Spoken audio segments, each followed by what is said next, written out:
Hi, ഇന്നെനിക്ക് പറയാനുള്ളൊരു വിഷയം എന്താണെന്ന് പറയുക, നമ്മൾ ചില ആളുകളുടെ പെരുമാറ്റം കാണുമ്പോഴാണ് ഒരാളുടെ സ്വഭാവത്തിനെ നമ്മൾ പൂർണ്ണമായിട്ടും വിലയിരുത്തും. നമ്മളോട് എങ്ങനെയാണ് പെരുമാറുന്നത് എന്നതിനനുസരിച്ച് നമ്മൾ അവരുടെ സ്വഭാവത്തെ പൂർണ്ണമായിട്ടും അങ്ങ് വിലയിരുത്തി കളയും. സത്യത്തിൽ അങ്ങനെ വിലയിരുത്താൻ പറ്റുമോ? ചില ആളുകളെ കാണുമ്പോൾ പറയും, അയ്യോ അവൻ ഭയങ്കര പാവമല്ലേ, എന്ത് നല്ല സ്വഭാവമാണ് അല്ലേ. ചില ആളുകൾ പറയും, അവരോ ഒരു തരത്തിലെടുക്കാൻ പറ്റില്ല, ഭയങ്കര മോശ സ്വഭാവമാണെന്ന് നമ്മൾ പറയാറില്ലേ. സത്യത്തിൽ ഈ പെരുമാറ്റം എന്ന് പറയുന്നത് ഒരു സ്വഭാവത്തിൻ്റെ ഒരു ചെറിയൊരു അംശമാണ്.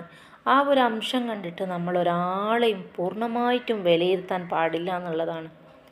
കാരണം ഈ പാവമായിട്ടിരിക്കുന്ന ആളുകളിൽ ഒരുപാട് മോശം സ്വഭാവങ്ങളുണ്ടാവും. അതേപോലെ ഭയങ്കരമായിട്ട് പൊട്ടിത്തെറിച്ച് സംസാരിക്കുന്ന ആളുകളിലോ ഒരുപാട് ഗുണങ്ങളും നന്മയും ഉണ്ടാവും എന്നുള്ളതാണ്. അപ്പോൾ നമുക്കതൊരു 5 മിനിറ്റ് സംസാരിച്ചതുകൊണ്ട് എല്ലാം സംസാരിച്ചാലും എല്ലാ ദിവസം കാണുന്ന ആളുകളായാൽ പോലും നമുക്കത് വിലയിരുത്താൻ കഴിയില്ല. കാരണം അത് അവനവൻ ചെയ്യുന്ന കർമ്മത്തിൽ അവനവന് മാത്രമാണ് അത് മനസ്സിലാവുന്നത്. വേറെ ആരും അതിൽ ഒരു ഭാഗമാകാൻ കഴിയില്ല എന്നുള്ളതാണ്. നമ്മളെന്നും കാണുന്ന സ്വന്തം വീട്ടിലെ ആളായിക്കോട്ടെ, അച്ഛനും അമ്മ ആയിക്കോട്ടെ, അനിയൻ, ഭർത്താവ്, മകൻ, ആരും ഹൂവർ ഇറ്റ് മേ ബി. അപ്പോൾ ആർക്കും കഴിയില്ല. അപ്പോൾ അവനവനാണ് തീരുമാനിക്കേണ്ടത് നമ്മുടെ സ്വഭാവം റൈറ്റ് ആണോ റോങ് ആണോ.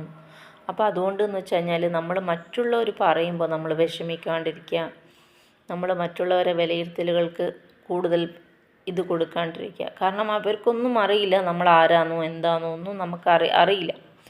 അപ്പോൾ അവർ നല്ലത് പറഞ്ഞാലും നമുക്ക് അർഹതയുണ്ടെങ്കിൽ മാത്രമല്ലേ നമുക്കത് മനസ്സിൽ അക്സെപ്റ്റ് ചെയ്യാൻ പറ്റുള്ളൂ. അവർ മോശമാണെന്ന് പറഞ്ഞു കഴിഞ്ഞാൽ നമ്മൾ നല്ലതാണെങ്കിൽ നമുക്കതിൻ്റെ ആവശ്യവും അവരുടെ സർട്ടിഫിക്കറ്റിൻ്റെ ആവശ്യവും ഇല്ല.